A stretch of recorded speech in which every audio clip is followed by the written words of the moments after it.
his yards per rush is down this year. Last year's down about almost 2 full yards than it was a season ago.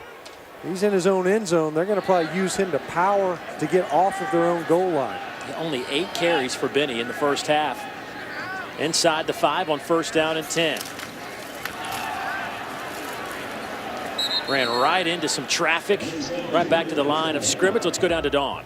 Dave, you guys talking about Benny Snell. He's the only guy on this sideline providing any kind of spark. I remember offensive coordinator Eddie Grant told me that sometimes you have to tell Benny, whoa, and not giddy up. That helmet goes on, the intensity amps up. You see it here on the sideline, but right now they need that intensity. He's the only one providing it.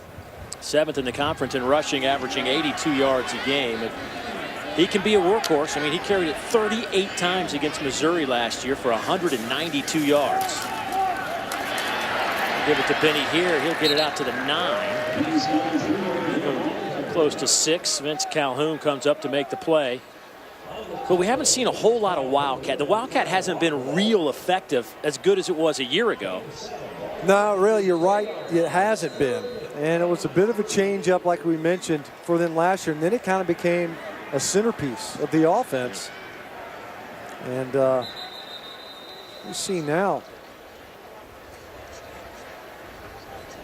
it looks like, is that Mason Wolf? Looks like Logan Stenberg. Logan Stenberg is the only offensive lineman this year for Kentucky that started every game at the same position. They're at left guard. We'll take a timeout. Back to Lexington after this.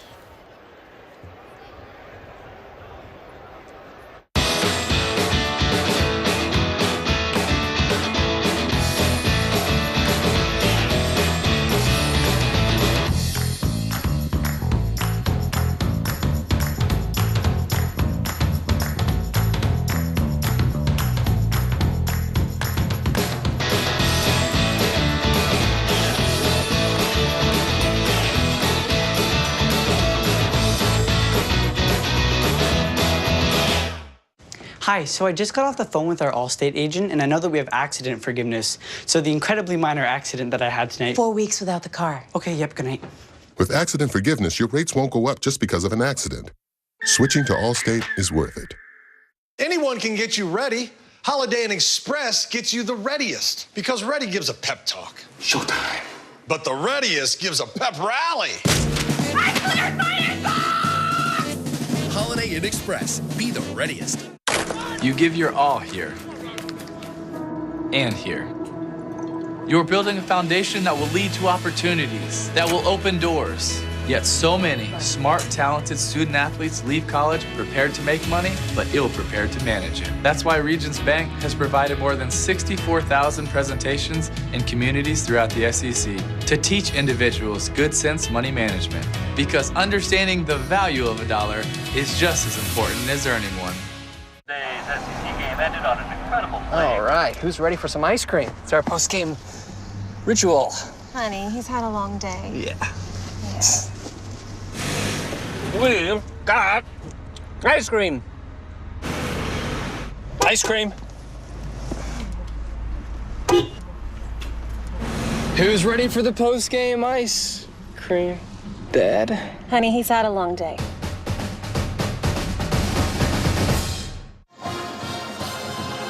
Stenberg getting worked on. He collapsed to the ground moments ago. Looks like he's not in too much pain, but I mean, he's just kind of, you see his right hand on his shoulder pad, and then all of a sudden he's just kind of going to go down. It's pretty graceful how he got down there. I mean, yeah.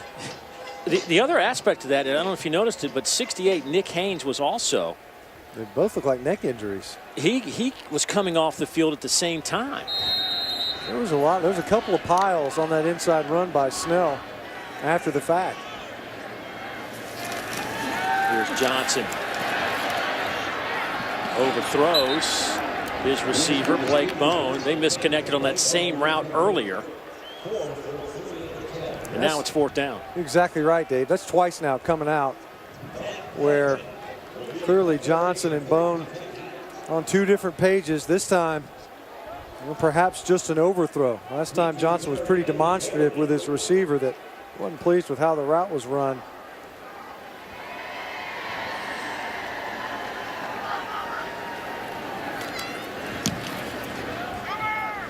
Doherty. He drops it back at the 42. Kentucky will have the football.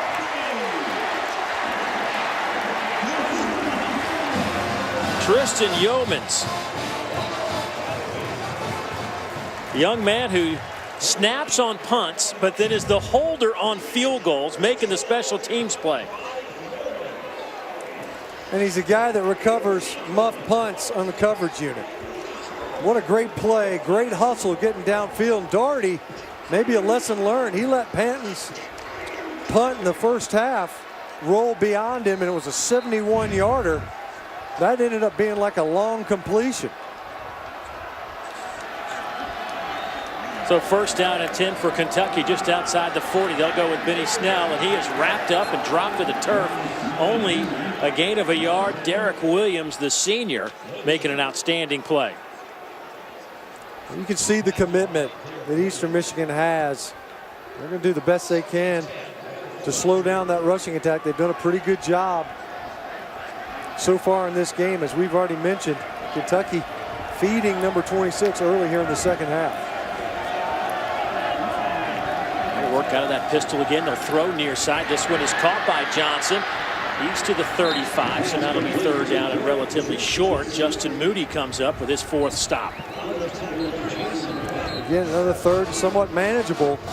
We saw last time, though, Johnson tried to get it to Blake Bone along the boundary. It was overthrown. Looked like the ball had plenty of velocity, though. So perhaps Johnson and some of his arm issues from that first play have since abated.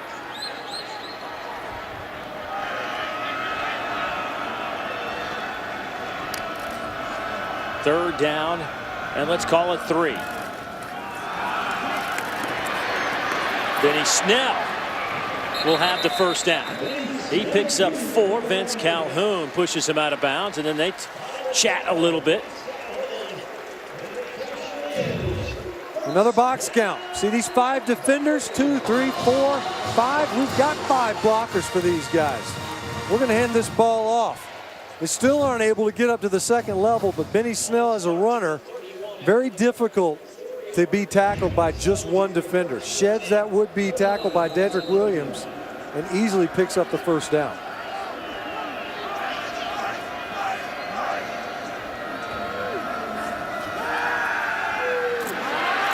Johnson, he'll be dropped back at the 39-yard line. Great effort from Jeremiah Harris, and that is another sack, number 4 today for the Eagles defensively. They've been able to get after Steven Johnson. Some of these longer developing pass plays. And here's Harris right here working against Landon Young. He's just going to work an edge rush. And you see Johnson looking downfield. It's a nice get off. He was beaten right out of his stance. Young unable to get into his kick slide. Toss it to Snell. Collision at the 35. He'll fall forward to the 33, gain of 5. Vince Calhoun with another tackle. Benny Snell, he's running with attitude. We're not ripping off a bunch of long runs.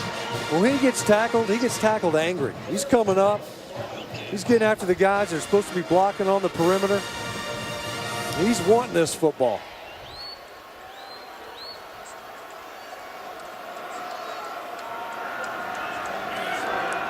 Third down and a dozen. Over the middle. That pass is caught for a first down. That'll go to Ross. Calhoun knocks him to the turf, but you can move the chains after a gain of 18. That's another great pickup in protection. This is a clean pocket. Look at Snell retracing over to the edge. Great job by the offensive front, dealing with the big stunts, looping the tackles and defensive ends that allowed Johnson to step into that throw and hit Ross over the middle. A couple of nice catches today for K-Wan.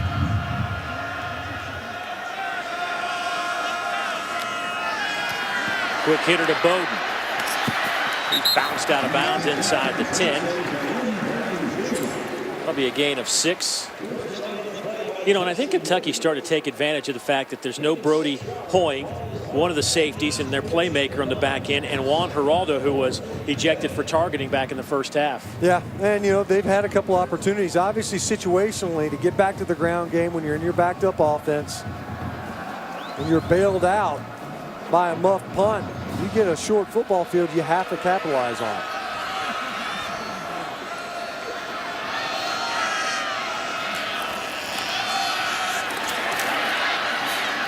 Benny Snell will be stuffed at the 7. Calhoun again. Boy, Calhoun has just been on this drive. He has been everywhere defensively. Now has 6 tackles this afternoon. They're trying to just feed Benny as much as they can on this drive. 4 carries. Still, again, as you said, not a great average, but he's your guy. You know, sooner or later he's going to rip off a 15, 20, 25-yarder. You know, he's not a show horse, right? You said he's a workhorse. He's a guy that's going to earn his yards the hard way, and he's been able to do that. He's been the constant in this drive thus far. Well, somebody was unblocked, and Snell ran right into him. Only got a yard on the play. And flags come in late. Juani Figueroa will get credit for that tackle. But it always seems like there's a man free up front right now for Eastern Michigan. Well, the hard part, too, is you're in the red zone now, so that condenses the field. Vince Calhoun came in, was able to get a shot on Benny Snell as well. And you got safeties that don't have to defend the field. But that time it's just you have to get up to the second level. We've already seen Snell able to beat an unblocked linebacker. It's twice now. After the play, unsportsmanlike conduct, number 65, offense. It's a 15-yard penalty. It'll be 4th down. Ooh, this is number 65's first unsportsmanlike conduct foul. Well, let's see if we can see what he does. See, at the end of it, oh, well, I mean, it's because at the end of the play, you got Luke McLean coming in there and taking a free run. He takes a free run at Drake Jackson. Jackson takes exception to it. They called the wrong number, it looked like. Yeah. It's always the second guy that gets caught. But Luke McLean was pile picking right there. You never want to be caught standing around the pile. So McGinnis from 39 yards out. He will connect. Kentucky will take the 3. They have the lead by that number. 6:17 to go, 3rd quarter here in Lexington.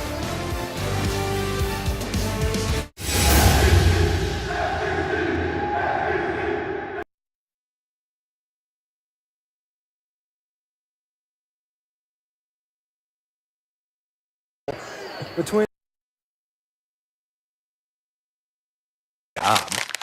Don't sign a contract. Sign up with Spectrum.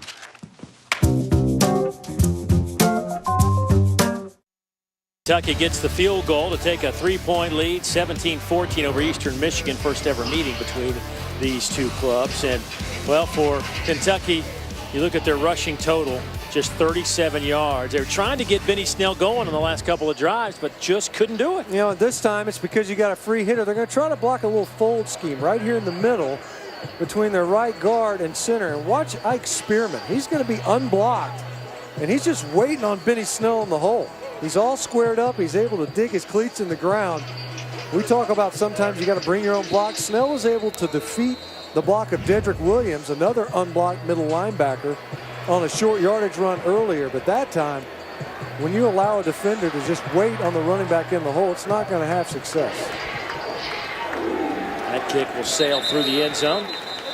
Give us an opportunity to remind you that Monday night at 7 o'clock Eastern, you can think out loud. That's what Stinch does all the time. All game. I know. I have to deal with it all week. You can check out Greg McElroy and Marcus Spears, get their thoughts right here on the SEC Network. You can catch it streaming live on ESPN. Be sure and participate through social media, call-ins every Monday night at 7 during football season. Greg McElroy, Marcus Spears, and Thinking Out Loud. You know, obviously, you know, if you're Kentucky, you get a break, right? Your opponent muffs a punt. You get a short field. You're able to capitalize some. You want to come away with a touchdown off of that turnover, especially in a game that has proven to be much tighter than you would have anticipated. Sergio Bailey only gets 3 on the play. What do you make of Roback? Well, you know, we've seen obviously a couple of times, especially here in the second half, where, you know, the trust that he has not only in his ball placement but also in his receivers. Obviously on a targeting play, but ended up being a big third down conversion. You know, the numbers are not very flashy, but they've been saying we're going to take what the defense gives you. Not going to force the issue. A little option game coming near side. They pitch it out to Erickson. Well played by Kentucky. Let's go downstairs to Dawn. Stinch, you mentioned Roback's trust in his receivers. I talked to him this week. He told me that that group has the highest football IQs of any group that he has ever worked with. So he needs to hear from them. He's been communicating with them all game long. Well, there's no doubt that Roback can sling it. Go back to last year in a game against Ball State. He threw for 468 yards. 37 of 31 in that game. And 6 of the last 7 games last year threw for 300 or more yards. Can't throw it on your backside, though. Kentucky collapses the pocket. A loss of 8. Josh Allen with his 2nd sack of the game. Kentucky's got a special player in this Josh Allen kid. He bends the edge very, very well. You'll see him again here. There's nothing fancy, but he's going to shorten this corner. Watch him play right through the block. That's nice speed to power. Both hands in the chest of left tackle and just ends up forklifting him up out of the ground and powering his way to Roback's feet. That's an impressive pass rush by number 41.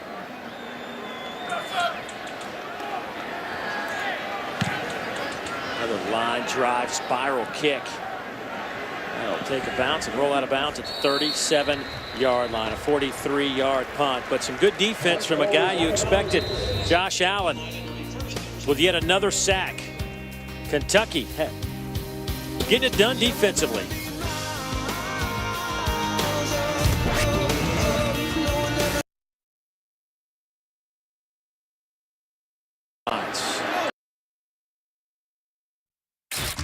We're going to go out there and play with the passion, energy, and play selfless. How's the fist going to 3? 1, 2, 3. Watch me, watch me, watch me, do this. Watch me, watch me, watch me, do this. Kentucky trying to provide some excitement here for the home folks. They only lead it by 3 here at Kroger Field. Dave Neal, Matt Stinchcomb, and Dawn Davenport down on the sidelines. Coming near side with it. Pass is caught by Garrett Johnson, and Juice get it over midfield. A gain of 10. That's almost like a toss sweep behind your left tackle. K'Wan Ross, 6'6", 230 pounds out there, number 19. Spot him back at the 47. You see the numbers for Kentucky offensively. Neither team setting any kind of records today. 181 for Eastern Michigan, just a shade over 200 for Kentucky. Nice play in the open field as Johnson is thrown to the turf. Jalen Phelps out there playing that field corner. No, you're right. It hasn't been the most prolific offensive display, that's for sure. And you can see obviously consistency was something Coach Stoops talked about going into halftime. And Eastern Michigan, if they're content to take what a defense allows you, they're not going to allow you much, especially when you don't have a ton of speed at receiver. On 2nd down, they'll go to King, who tries to reverse course, and that didn't work. He loses a yard. And again, it's just been tough sledding for Kentucky trying to run the football. This Spearman once again. And you know, this play's headed this way, and you'll see King try to wind it back. Well, there's a defender that's completely unaccounted for. There's 5 offensive linemen. Spearman's the 6th defender around the line of scrimmage. Spearman with 8 stops today.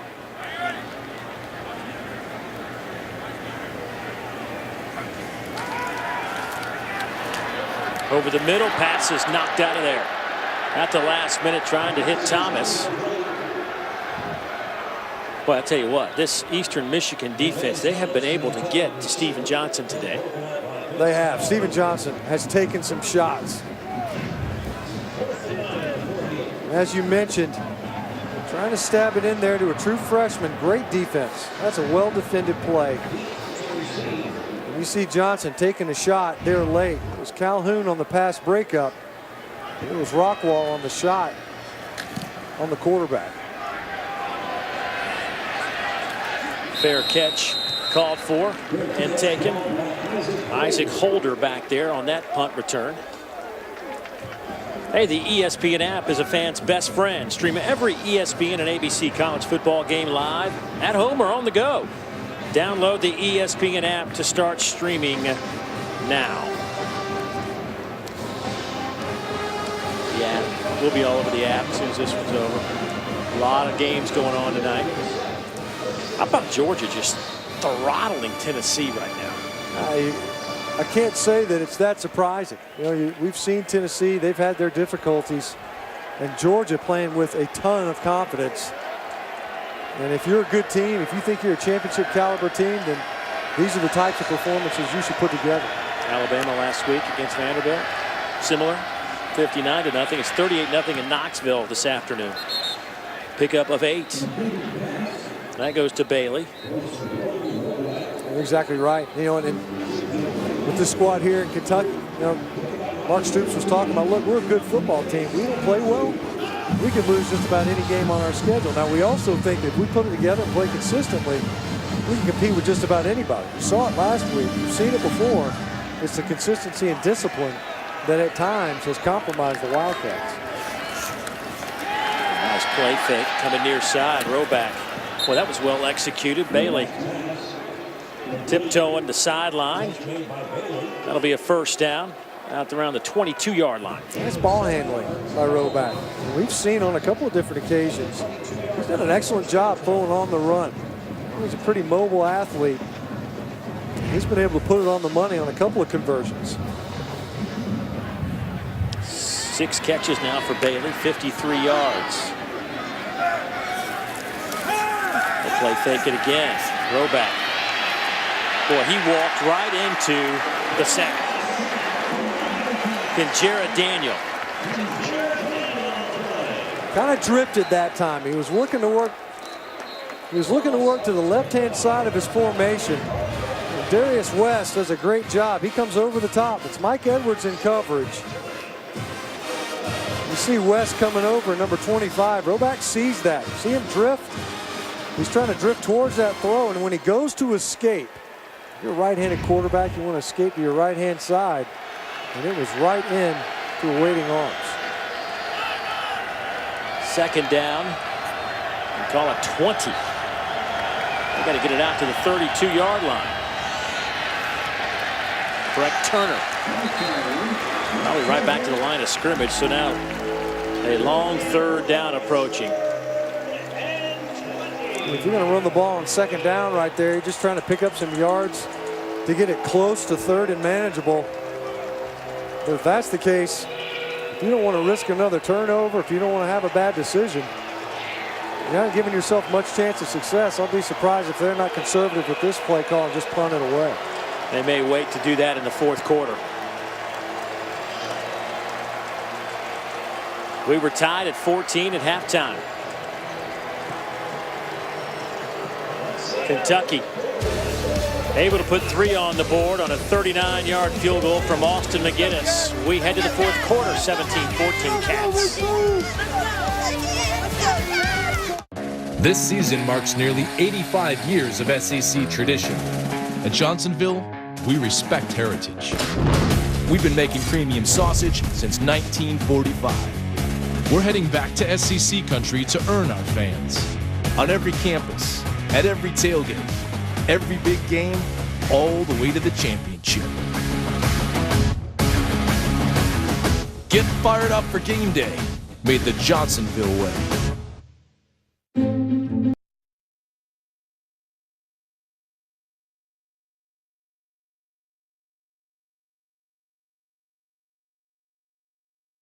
Inside the game. The Inside, Wednesday at 7 on the SEC Network, presented by Regions Bank.